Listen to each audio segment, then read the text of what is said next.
Don't get too close to that. We got you. Well, because I can't. I can't. This has to be a certain length because of. But I can move this. Okay. Already messing up the program, man. Those old dudes, man, just doing whatever they want. Gotta be able to sit where I sit. Damn. Gucci? All right.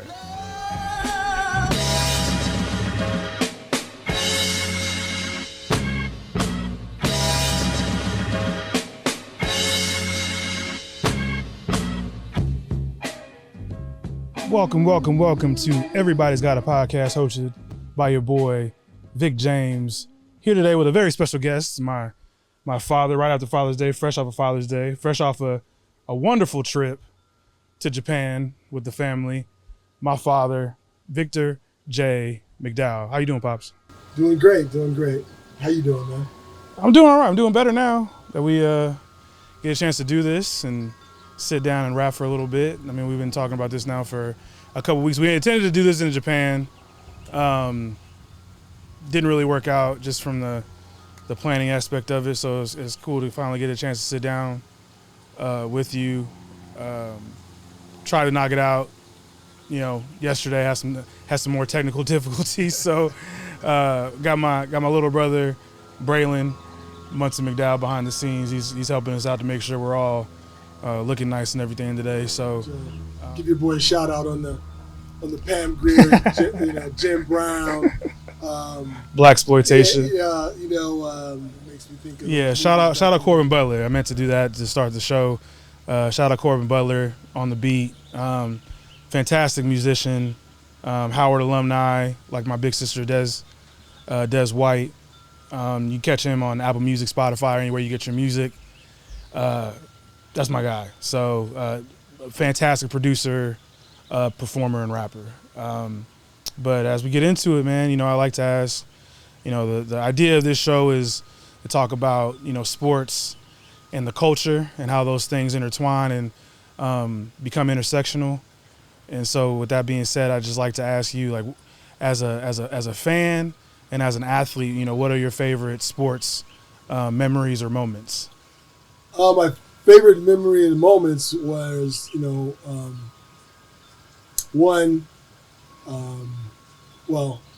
I think going back to your senior year when you guys did your turnaround and that night you guys played Chino Hills, that was a very special night for me.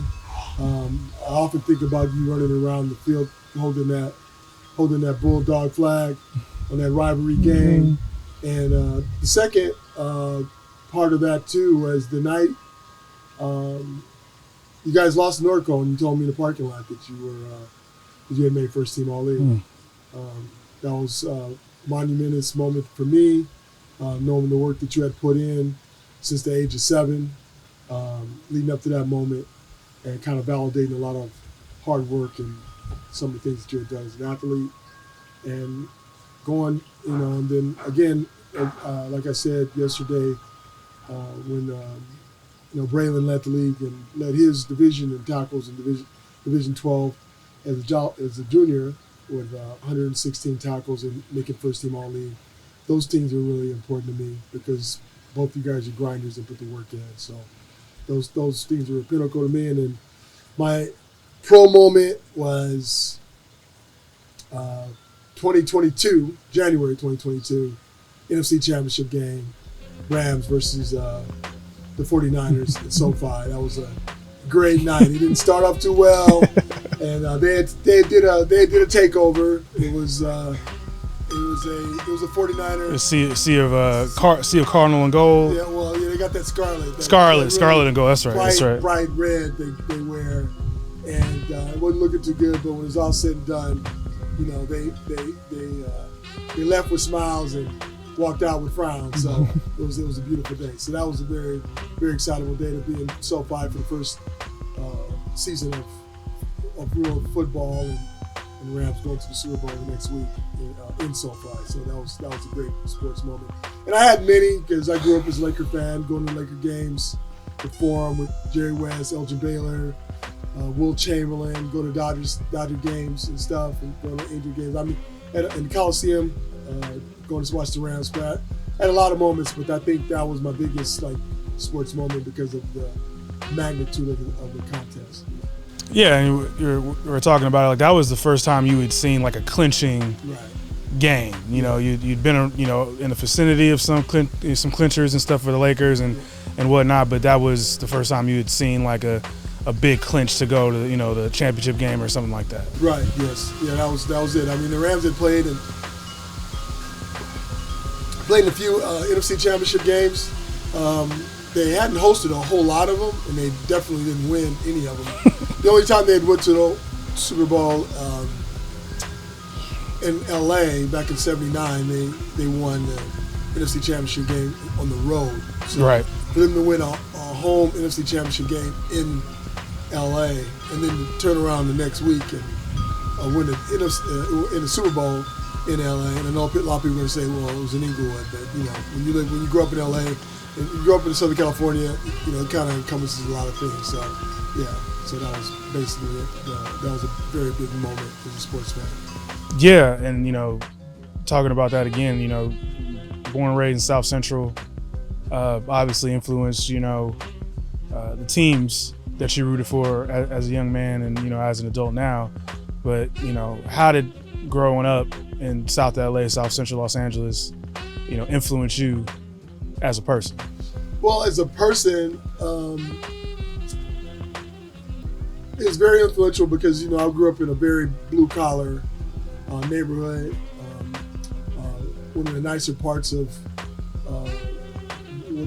South Central LA, which was 77th Division, as you kind of separated as far as like where we were located.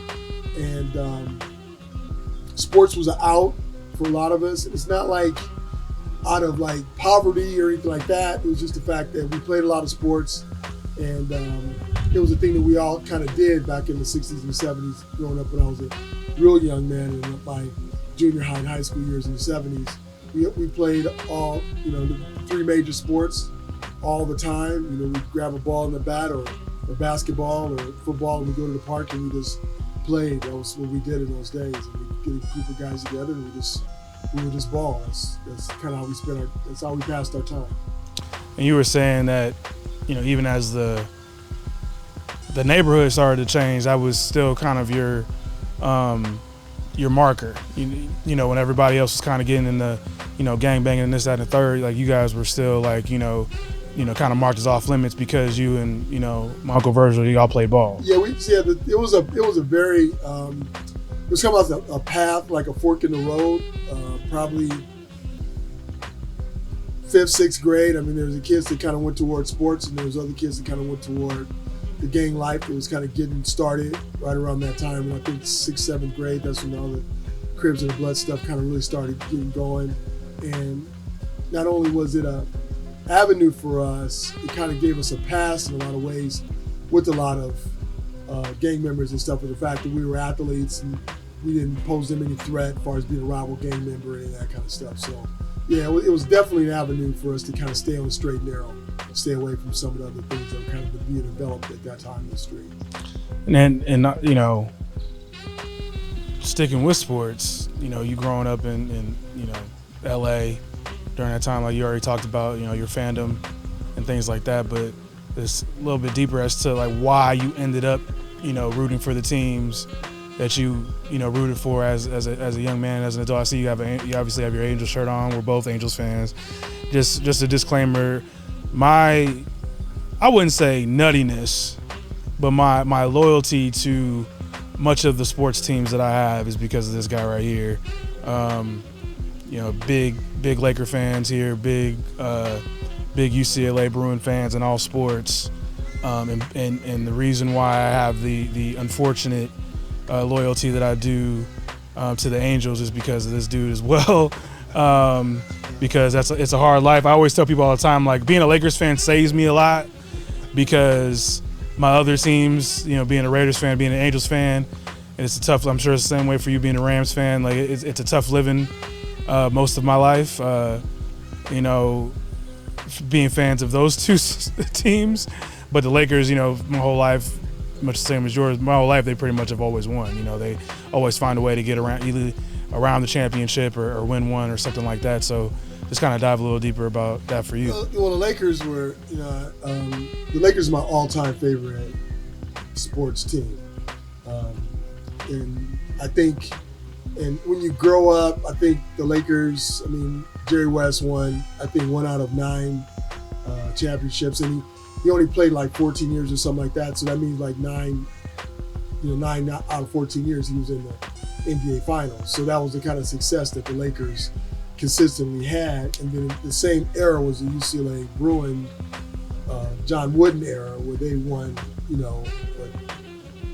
10 out of 11 years or something like that, whatever. So it was a lot of success with those two programs that, like you said, saved me from my Angel misery, because they were terrible for a long stretch. Never won the division, never went to the World Series, those type of things. But I was telling you yesterday, what led me to be an Angel fan was my non-Dodger allegiance, because of how much of a Willie Mays fan I was as a kid. And in those days, you couldn't like anything about the Giants and then like the Dodgers. So I like Willie Mays, and I only really saw him on TV because of the way TV games were in those days when they played the Dodgers. So I was always pulling for the Giants when they played the Dodgers because of my admiration toward Willie Mays. And then UCLA football, basketball, and so that kind of became those are my favorite teams growing up as a kid. So. And Jackie Robinson, you said Jackie Robinson had a big role in your fandom for UCLA as well. Once you found that out, yeah. Once I found out that Arthur Ashe and Rayford Johnson and Jackie Robinson went to UCLA, and even at a young age, because I grew up as a child of the civil rights movement, of how UCLA color lines were broken way before a lot of other schools. I really formed allegiance toward their diversity and their inclusion, even in the 40s or 30s when Jackie Robinson was an athlete. Yeah, I never knew this. This entire time, the reason why essentially we're Angels. I'm an Angels fan is because of your fandom for Willie Mays. Like that tripped me out. Outside of that, your influences, run deeper because you ended up becoming a youth coach for the majority of your life now. Yeah. Kind of speak to that part of your life. Like, who are those coaches that kind of took you under your wing that made you look back on it one day and say, like, that might be something I want to do later on? Well, it's influences that, I mentioned yesterday about Coach Rob. He was my PE coach when I was in junior high school, and it's not one thing. He was a black male that was present, and when in the early 70s in LA Unified School District, there wasn't a whole lot of black male teachers or coaches at that level. Most of your male teachers, administrators, people like that, whatever, were not people of color.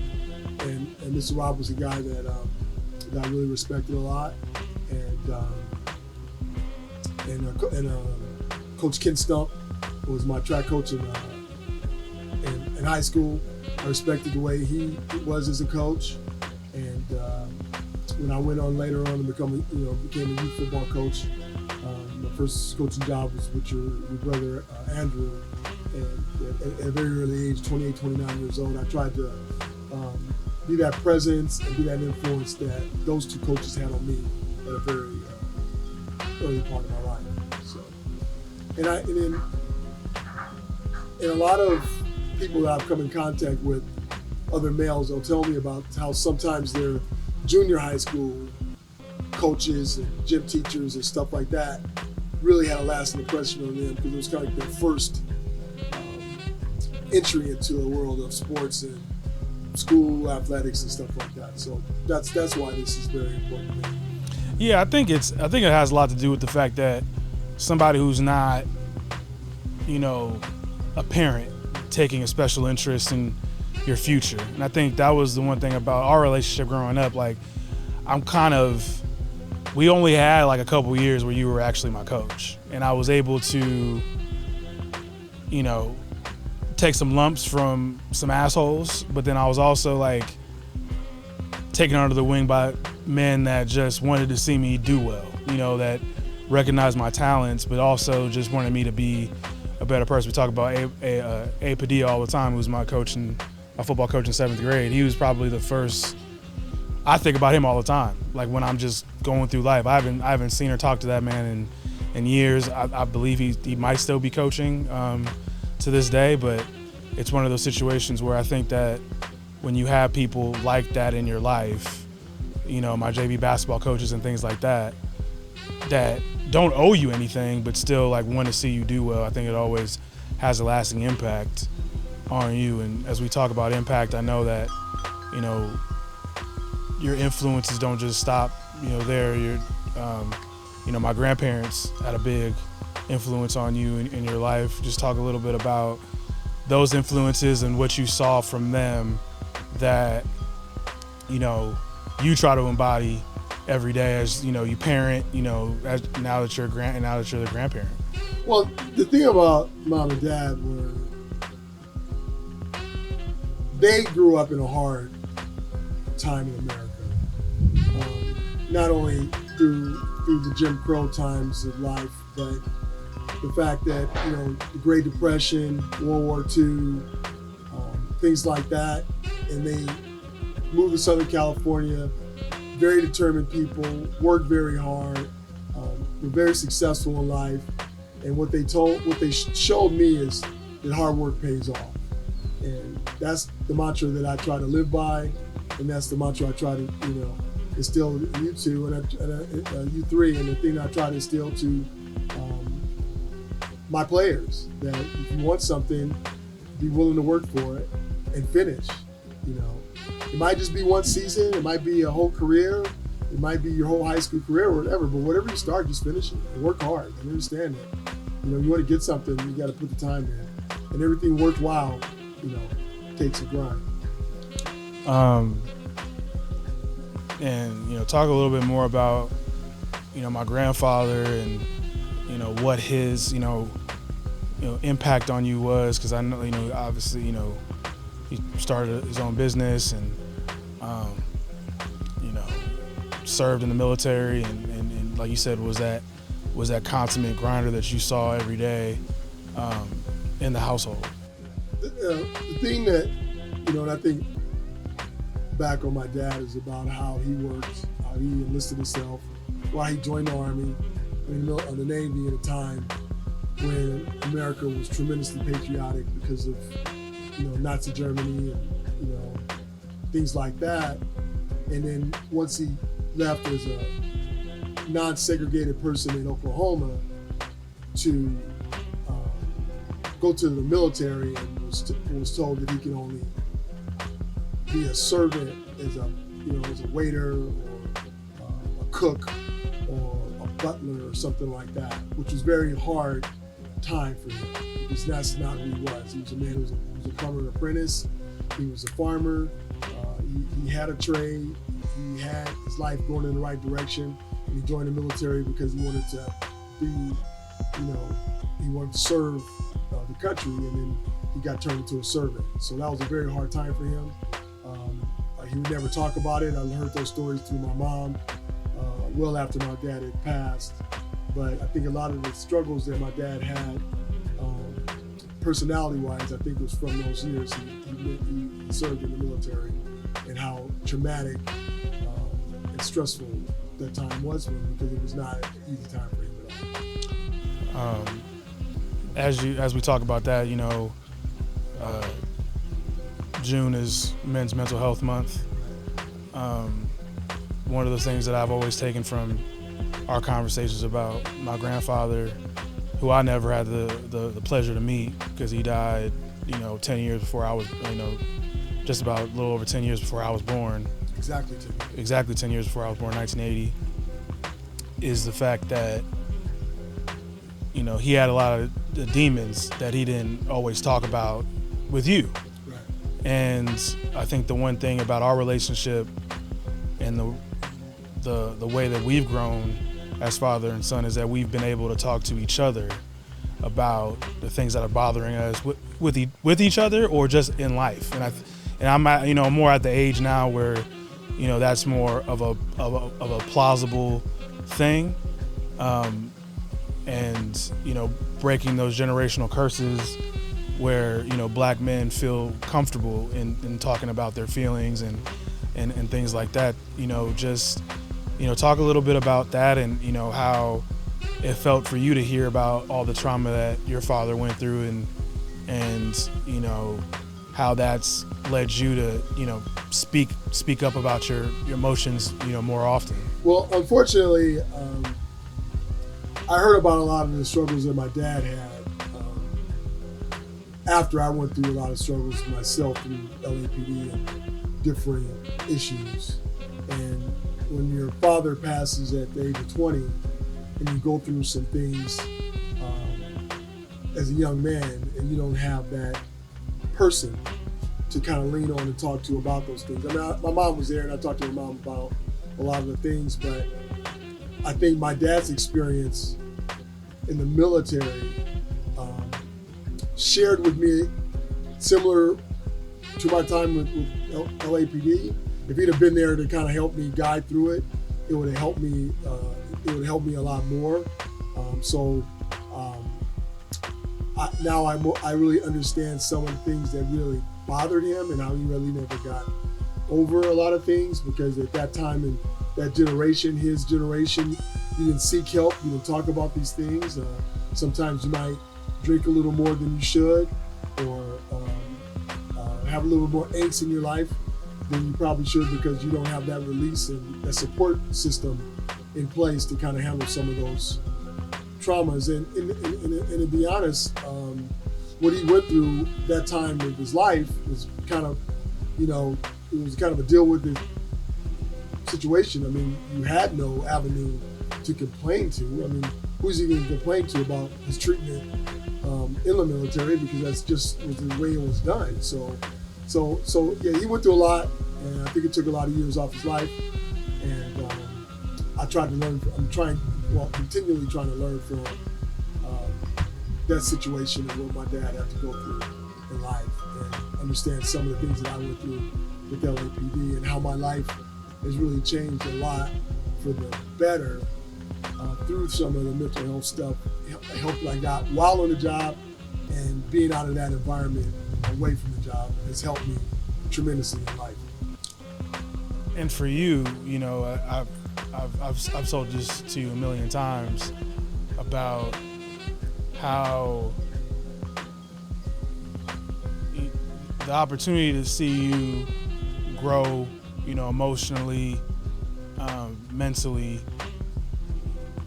I mean, in the last, since you left the job, but really in the last 5-6 years, I've really seen a lot of growth and improvement. But just how you carry yourself, you're a lot more. Seems like you're a lot more happy. Seems like you're a lot more. The stress has for sure gone down. When did you feel like you took stock on yourself and really understood, okay, maybe the traumas and stresses maybe from the job were contributing negatively to your life? Well, yeah, I think there'll probably be people that I know or currently working or did work or whatever that think all this is bull. But the bottom line is, stress is silent. You call it a silent killer for a reason. You think things are okay, but they're not. And you don't really understand how that burden gets off your back until you're not in that venue anymore. And there was no aha moment. It's just the fact that I just started feeling better. And then, like I told you yesterday, there were some things like catching the train the last 4 or 5 years, on the job home versus traffic.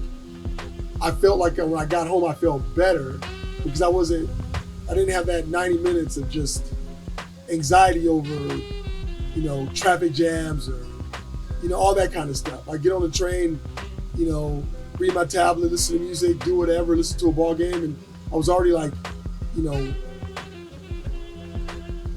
released lighter. And I think that's the important part about not necessarily retirement, but when you get older and finding another career that you enjoy more than just work, because work is work, and coaching is an obligation for me. Training is an obligation, but it's not work because I really enjoy doing it, and it keeps me busy, and it also is a gift. I'm trying to give something to somebody else so they can prosper and better themselves. So it's changed my train of thought and my persona and the way I look at life and a lot of different things so much better because of that burden of. Because I mean, being a detective, there's always a caseload. There's always, somebody you got to find, somebody you got to process, some reports you got to, and that stuff just over time it just wears on you. Mm-hmm. And not having all that worry and stuff like that it's just a better life, and it makes me look at life and have a life and have a little bit less angst and anxiety about things. Do you, as we talk about sports being an outlet, do you think that being a youth coach, sports, being a sports fan, and certified, trainer, do you think all of those things have contributed to you having more of a positive, outlet or outlook on life? Yeah, I think all of it is part of it. I think seeing young people grow and become better, become mentally stronger, more confident. My goal is not just football or basketball or whatever. It's more about this human being is going to be in the workplace, what this human being is going to be as a family member. Just trying to make them because confidence, athletic confidence can spread to the classroom, handling your studies, being more on time as a student in class, being more productive, and being more organized. It can benefit you in a lot of different ways, and that's what I try to tell my athletes. It's just not the sport you're playing. This transcends to a lot of different things. So that's what it did for me. And I was from an age where you didn't have all this off-season training and personal trainers and all this kind of stuff. We didn't have all that. But I know that, being a part of a team and working toward a common goal, it helped me in the workplace. And that's what I'm trying to instill in young people today. And do you think you taking a active role in your fitness has also helped with your mental health? Oh yeah, definitely. Because if you slow down too much, it's the whole cow and shark thing where shark moves. I don't know, man. It sounds like some old man. I have no idea what you're talking about. It is some old man stuff where like a shark lives longer because it moves or something, and a cow doesn't live longer because it doesn't move. Okay. So I'd rather be the shark and move and not be the cow that's too stationary. So that's my theory at 65 years old, and I just want to keep moving. And I don't have bad back, ailment, knees where I can keep moving, so I might as well keep doing things, man. I'm not gonna not stay active and stay busy. So. How many pounds you've lost? I've lost 29 pounds since my birthday, since April 5th. Yes. I know that's right. Yes, that's awesome. Congratulations, Pops. Yes, I have. As far as still staying on the mental health track before we get into some more sports topics. Men's mental health, in particular, black men. Why do you think it's so important for us to take better care of ourselves mentally, whether that is, like you said, finding outlets that service that, or just simply having these types of candid conversations with each other about our mental health. Well, yeah, it's important for men in general, but for, for black men, we just need to learn how to talk to each other, communicate with each other, help each other, advise each other, listen to each other, and grow. Some of the best conversations and some of the best advice or things that I stole or whatever happened in a barbershop back in the day, when you used to hear everybody talk about some of the things that they were doing positively and some of the things that were going on negatively that you didn't want no parts of. But that used to be the whole saying is a black man's country club, is that we used to always get together and talk about a lot of things. And the thing that we always have to remember, that you never get too old to learn. And you can't close yourself off, man, to growth. Because, someone would have told me 20 years ago that I'd be still coaching middle school tackle football and about to be assistant girls basketball coach in high school at this age. I told me you're crazy. But, life is fluid. You just got to keep changing. If you want more out of life, you got to do more. It's not going to come to you. It's not going to just walk up to your door and invite you. You got to go out there and find it, man. And that's why the grinders in life are very important to me. And that's why, your sister, yourself, and your brother, you guys are an example of that, man. You guys are grinders. And that's the way life needs to be lived, man. You can't just sit back and let things come to you or expect things to come to you. You got to go out there and make things happen. Do you think that applies also to, us black men, seeking professional help when they need it, if they're not getting what they need out of those, conversations with each other, or, you said like at the barbershop or anything like that? Well, it's the whole, what we need to get away from is that I ain't hearing that. I don't need that. That ain't me, whatever. Closed off to growth, because professionals are professionals. These people are, like I think we talked about yesterday, they don't have an agenda. Their job is to help you find an avenue to get through whatever, hopefully temporary situation in your life that you got to get through. And it's that light at the end of the tunnel. And the times that I went to seek help, that was the most important thing, because sometimes we get stuck with the feeling of feeling bad. And when you go through a part of depression, you can see comfort in being sad or being depressed, and you need somebody professionally trained to shake you out of that and let them understand that the sun is going to come up tomorrow. There's another day. You're able, there's people that really have a lot more challenges than I had when I was going through my struggles. And I had to understand that there was nothing holding me back but myself. And I had to go out there and put the work in to feel better, do better, get better or whatever. It's not shameful to go through these bouts of depression or whatever issues that are involving someone, but it's the shameful part is if you develop some kind of stubbornness to where you're just not going to get better, because you're not going to listen to this person that's trying to help you get better. And lean on people that give you good advice and move on from that. Because that's, like I said, I didn't have my dad the last 45 years of my life. I didn't have my father. And as hard ass as he was, I know that there were times in my life that, after he passed, that he would have been the guy that I would have went to and said, Dad, how do I navigate this? Because he's lived that. He lived through all kind of different things, and I never had to even face, even to this day. So if I was going to go to anybody, it would be him. And my mom helped me navigate some of those things because she lived through those things. But we have to be able to take advice from people to just know more, live more. And even if they're younger, if they went through something that you're going through and they can give you advice on it, why not take it? And you see so much of that with, with youth sports.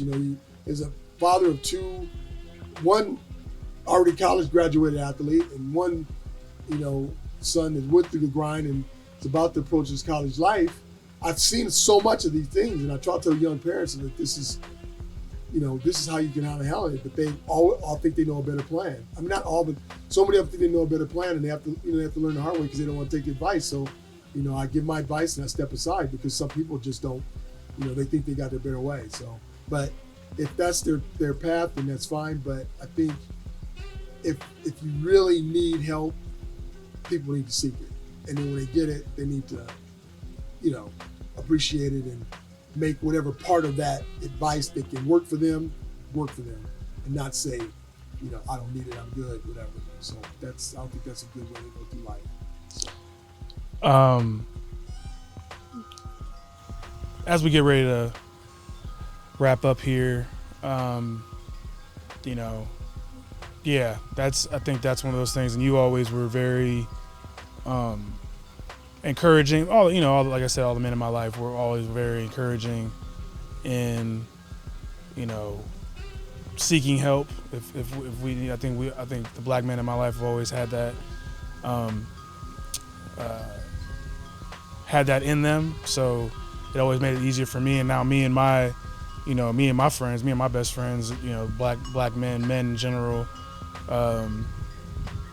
but specifically the black men in my life, we always are talking about, how we're feeling, and, if we need to get help, go get it, not like you said, not to suffer in silence, not to fall victim to stresses and traumas and things like that. So I definitely think that's important. A little bit of an abrupt shift as we get ready to wrap it up. Sports movements that you've, fallen in love with of late. What are some of those, and, how does that, relate to, your experiences being, a lover of sports? The most prominent thing, we talked a little bit yesterday about how games were broadcast back in the day. I mentioned a little bit this for some of the younger people, is that you used to couldn't be able to see all the Olympics because the Olympics used to be partial this. They'd break from here to there, whatever. You see like half a gold medal basketball game. You see part of a gold medal fight or whatever. So, but the way they broadcast games now, I really appreciate the way that they have all the multi-views. Same way with the NCAA tournament, because the NCAA tournament used to be the same way. I think that's one thing as an old guy. I really appreciate the fact that I don't have to, cut from a boxing match to gymnastics like they used to do back in the day with the Olympics, and the way now I can, if UCLA is in the tournament, I know I'm going to watch all of a UCLA game. They're not going to cut away from it, or the way they used to do when they only one network showed the NCAA tournament. But the biggest movement now is almost shocking. What's going on now is girls. Well, yeah. Well, I'm going to coach girls basketball, but women's basketball. I think that's something that's women's sports. Yeah, women's sports in general. But I think what's really caught my eye in the last 2 to 3 months is the splash of what WNBA has done. Because we talked before about how people thought that league was dead 10, 15 years ago. It never was going to sell out arenas. It never was going to be on prime time. It never was going to have multiple TV contracts. And, it was watching paint dry to watch these girls, play basketball. And to see the way that league has grown and how that game and how women's basketball in general has evolved to where they really play, in a lot of ways, a better brand of basketball than NBA. You don't see so many ISOs and, yo-yo dribbles. Been saying that for years. Dribbling out the shot clock. And I love LeBron. I love, Jason Tatum, even though he's a Celtic, and stuff like that, whatever. But Kyrie and Luka and some of these guys, man, or back in James Harden days with Houston, it's like, really? Are we going to watch this guy dribble 20 seconds before he takes a step back three? Come on. Like that. They set screens for each other. They move the ball. They cut.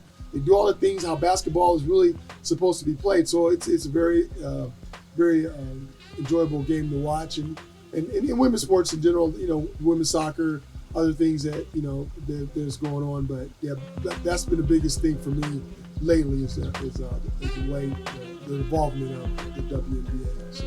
Yeah, as you being a new, because I'm not a. I don't want to sit here and act like I've been a WNBA expert for the last 5 years, but I've been watching these latest developments for a little while now, and it's been like we talked a little bit about it. It's been a slow build to a boom. It's been the roller coaster's been going up, and now I'm just happy that all of these women get to have some of the shine, because somebody like you, who is a new fan of the game, is watching all of it. You're not just watching a couple games here and there. You're watching, again, we're LA, so Sparks fans, but also watching games, watching the Lynx, watching the, Atlanta Dream. Did not know anybody would even watch an Atlanta Dream game until I met this dude. No shade to the Atlanta Dream, but they a step above the Sparks right now, I think, in the standings or something like that. So. Yeah, but no, you can say I'm a Spark. I'm a fair weathered Sparks fan. I guess that's where I'm more like in a bandwagon. I'm fair weathered. I'll tune in. And now they got a couple girls now that they just Kia Jackson, Cameron Brink. Yeah, shout out. They just drafted a good ball player, so I watched them. Whatever, but to be honest, man, that Connecticut team. If I'm gonna watch a game, we watch the Sun. The Sun and the Liberty, they be balling. Man. Yeah, those two teams. Yeah, they can hoop. They ball, man. So yeah, I'm not. But I've got a T-shirt. Yeah, you're not gonna get a Brianna. You're not gonna get a Stewie jersey or a Sabrina Ionescu jersey or anything like that. I'm not doing that, but. If they're on and I got some time, I'm gonna check out the Sun. I'm gonna check out the Liberty because they ball, man. I'm a sports fan. I've coached basketball, coached you in hoops, coached B in hoops. I've coached basketball before, so I'm gonna get you a DeWanda Bonner. I'm gonna get you a DeWanda Bonner jersey from the Sun. Bonner can ball, man. That girl's tall and she knocks the threes down, man. Hey, I'm legit. Everybody out there listening, I know what I'm talking about. Bonner's a baller. And they got some crazy girls. The AT's on that team. Yeah, too. It's AT. Yeah, Alyssa Thomas. No joke. If AT told me to step outside, I'm calling the police before I go outside. I'm not going out taking on 18. That girl's hard, man. Yeah, she's 6'5", 6'6" anyway. Yeah. I ain't taking 18 on, man. Yeah, no. I know, yeah, man. There's a time in my life where I might have taken her on, but not at 65. I'm not going to end up in the hospital telling somebody some WNBA player beat up an ex-cop. Yes. Yeah. Oh my God. Here you go. As somebody who is a fan of the sport, just happy to see, what it's turning into now. And I only just see it going up. The more, I always say it like this: once you start investing into something, that's when you're going to start seeing it grow. And it feels like now that, over the last 5 years or so, there's been more investment into the league by the NBA from other private entities, from ownerships of these different teams that get into it. It's not just something to write off anymore. It feels like people are invested, and I think it's only going to keep going up. Well, for me, coaching at Linfield, I want to coach a future WNBA player. Yeah. I want these girls to strive toward that. Why not? And set your goals high. You know what I mean? So, yeah. I think when people get invested, even at an early age, to direct these girls toward being this or that, or girls only do that or whatever. Give them opportunities. Braylon had a teammate in middle school. Sierra Snell, there was a middle school football player. She ended up playing at the high school level. And I told her, she told me when she first got to high school, she says, they're not going to let me play. I said, can't nobody tell you can't play football. You want to go out there and play football, go out there and play football. Legally, they can't do that. Yeah, yeah, that's what I mean. They legally can't. She challenged it, and she went out there. She ended up going out there, played, and they played against, I think, Xavier Prep. She scored a touchdown. Oh, awesome. So it's those things happen when you have the right people behind you, right people pushing you to say, hey, if that's your dream, go for it. Why not? So, yeah. So that's the thing that I've really seen the change. And you were surprised the other day when you found out that I was coaching assistant coach on the varsity team at the high school level. But the Final Four was part of that. Watching that Final Four, both games for the first time in my life. To ever watch all 6 games of the Final Four. All 3 games of the Final Four. And it made me, when I saw the opening, came up to be assistant coach, I said, I want to be a part of this change, this thing that these girls are experiencing. So I want to be a part of it. So that's my football/basketball thing. So yeah, why not? It's been a great conversation. I wish we didn't have the difficulties we had yesterday, because yesterday was loaded. It was a good conversation. I think today was also a really good conversation. And before we go, my last question is going to be what is something about yourself that people don't know that you want everybody to know, since everybody's got a podcast? Whew. Based on my social media, I think nobody's going to be surprised about this, but the only thing the things on the front part of my brain, and then is the main thing to me is the 3 of you guys. What you guys mean to me every day, how proud I am, and I feel like I'm the luckiest guy. He hit the lotto when it comes to being a parent. And I talked about it a little bit yesterday. Ain't a whole lot of men on this planet can say they got a Emmy-nominated son that was also a scholarship athlete. I got this boy over here, CIF Scholar Athlete of the Year, numerous leading roles and plays, first team All-League, 3rd all-time in tackles, played Blake Griffin as a 6-year-old. I got Desi, who's done things for BET, E-Channel, Basketball Wives, ESPN, Hulu, just accomplished. All, you guys are just studs, man. And what you guys allow me to do at my age is to look forward instead of behind. Because, I wish I was 40 years younger so I could see another 40 years of your guys' lives. Because I know the amazing things you guys are going to do, man. You guys amaze me every day. And there's no dad that feels better than I do about his kids.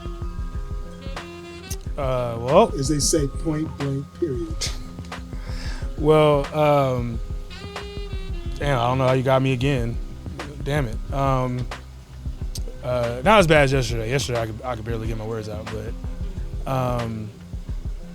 yeah, I think that when you have, a dad, a father like you, I think for us it makes it a lot easier. I think for a long time, we've had our beefs, our squabbles as father and son. And, like I said, I've just been really, I think one of the best parts of my life over the last 5 years has been, our growth and kind of getting back to what our relationship looked like when I was a lot younger. And I think that you're always telling us how proud of you are of us, and you always, my nickname is Champ, which is obviously short for champion. My first name is Victor, so there hasn't really been a point in my life where I felt like I wasn't a winner, and I think that was always something that I got, from everybody in my life, for sure, especially you, Mom.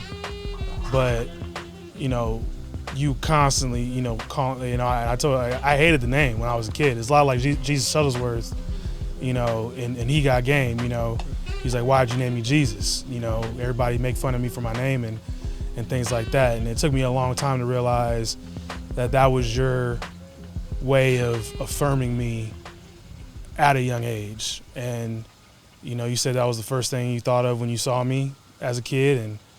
And I think that's really, as we talk about mental health and black men, and you saw your little black boy and you said, champ, like ain't nobody able to take this kid's, victory or shine away from him. And that's something you've always said to me. And I think the one thing that I want to say to you, and I know my brother and sister would agree with me, is that I'm just proud of you. You just being there, the growth that you've had, like I've said, like watching you raise Braylon from the sideline has been a pleasure to watch, because I feel like you learned a lot from the mistakes you made and didn't make with me and Desiree, and you being off the job, I think also helps with your ability to, be on a level with him that you weren't able to be with us just because of time being away, and then when you were around, the stresses of the job and things like that. And I'm just incredibly, incredibly proud of the growth that I've seen in you as a man, and that's one of those things that I've tried to apply to my life, in that it's never too late to keep growing and to keep learning and to keep, like you said, keep chopping wood and grinding for what you want in life. So I just want to say thank you, man, because it means a lot. You're welcome. I really appreciate that.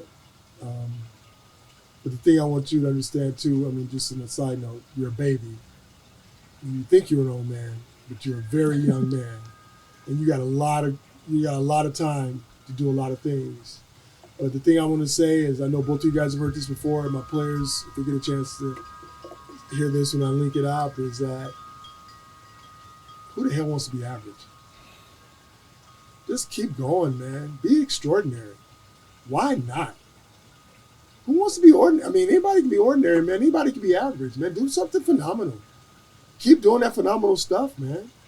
When you walked in that room and when you're nominated for that documentary you did, like who nobody, that's not, like, my term I always say, there's a very low percentage of people that can make that claim. So you've already done phenomenal things in your life. And a lot of people can say they're a scholarship athlete at any sport, at any level. So keep doing phenomenal things, man, because you're not average. Ain't nothing about you average, ain't never been that way. And don't ever consider yourself as an average person, because average is easy, man. That's a C student, or just showing up on time and, doing the minimum amount of work and all that kind of stuff. It's no need to be that person, man. Keep stacking those days, man, and life is going to be great. And that's to everybody out there, especially the people that play for me and my kids and my grandkids too. Because they're not going to be average either, because I'm not going to let them. Oh, he definitely won't let him. I'll tell you that shit right now. This dude he's a pusher. He's a prodder.